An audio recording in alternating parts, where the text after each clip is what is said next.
Bonjour à toi et bienvenue dans Écrire librement, le podcast où on parle d'écriture, de liens invisibles et de toutes ces choses qu'on ne met pas toujours dans les coulisses.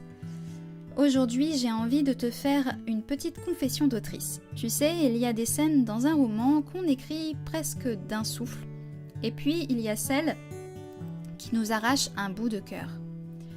Celles où on doit plonger dans ses émotions les plus brutes. Dans cet épisode, je te parle des passages les plus marquants pour mes lectrices et de pourquoi ce sont aussi ceux qui ont été les plus durs à écrire pour moi, parce qu'ils touchent à des choses intimes, réelles, parfois douloureuses, et qu'écrire ce n'est pas seulement créer, c'est aussi se mettre à nu.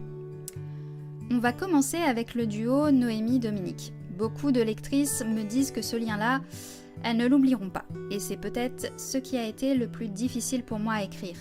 La scène du chapitre 4, quand ils se retrouvent après 10 ans de silence, tu sais, ce genre de retrouvailles où les mots se coincent, où les regards parlent pour nous. J'ai puisé dans des souvenirs personnels pour cette scène, des retrouvailles réelles, parfois douloureuses, et même si les personnages sont inventés, les émotions, elles, étaient très vraies.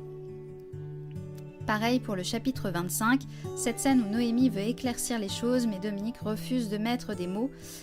Il fuit comme il sait si bien le faire, elle veut comprendre, réparer. Ce genre de tension, c'est du vécu et c'est ce qui rend l'écriture à la fois cathartique et éreintante. Ensuite, il y a la scène d'ouverture du roman, une scène d'enterrement. J'ai la chance d'avoir encore l'un de mes grands-pères en vie et écrire cette scène, ça m'a noué la gorge plus d'une fois. Parce que même si je l'écrivais pour un personnage fictif, je pensais à lui, il m'a fallu poser une barrière, distinguer l'histoire de mes personnages de ma propre histoire, mais parfois les frontières sont floues. Noémie, tout comme moi, est hypersensible et écrire ce trait de caractère m'a obligée à me regarder moi aussi, à mettre des mots sur ce que je ressens au quotidien, cette fatigue émotionnelle, cette manière d'absorber tout, ce besoin d'isolement soudain, et ce n'est pas si simple. Parfois, écrire sur soi-même, même à travers un autre, c'est plus difficile que d'inventer un monde entier. Mais c'est aussi ce qui donne de la vérité au personnage. Il y a un autre passage que beaucoup de lectrices ressentent profondément, c'est tout ce qui touche à la mémoire allemande.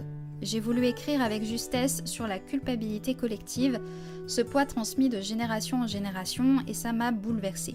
Parce que je me suis souvent demandé, et si j'étais née allemande ?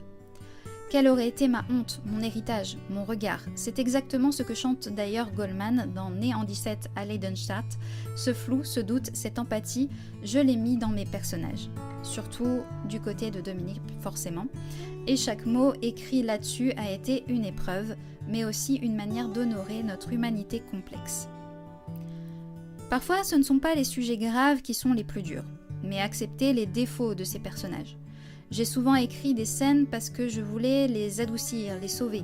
Mais non, Dominique a besoin de solitude et parfois il fuit trop vite. Noémie veut tout contrôler et ça peut être pesant pour les autres.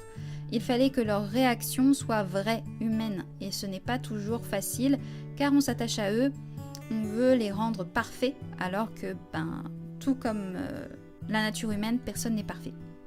Mais je crois que c'est aussi ce qui fait que vous, lectrices ou lecteurs, vous ne les oubliez pas, parce qu'ils vous ressemblent peut-être un peu, et surtout parce qu'ils se débattent comme nous tous.